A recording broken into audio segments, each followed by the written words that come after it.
இங்கு எல்லோரும் தங்களை உத்தமர்கள் என்று நினைத்துக் கொண்டிருக்கிறார்கள்.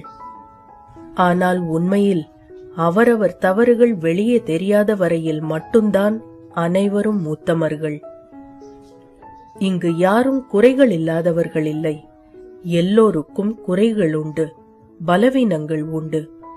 தங்களை மிகவும் உத்தமர்களாக காட்டிக்கொள்ள கிடைக்கும் சந்தர்ப்பங்களிலெல்லாம் மற்றவர்களை மட்டம் தட்டி அவர்களின் குறைகளை சுட்டிக்காட்டுபவர்கள் இங்கு ஏராளம்.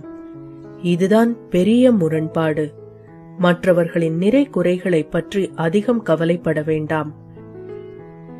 ஏனென்றால் தேவையில்லாத இந்த எண்ணங்கள் நம் சொந்த வளர்ச்சியை தடுக்கும். எனவே நம்மை மேம்படுத்திக் கொள்வதில் மட்டும் குறியாக இருப்போம். நினைவில் கொள்வோம், பிறரின் குறைகளையும் பலவீனங்களையும் சுட்டிக்காட்டுவதை விட நம்முடைய குறைகளை அடையாளம் கண்டு திருத்திக் கொள்வதே ஒரு மனிதனை உண்மையான உத்தமனாக உயர்த்துகிறது.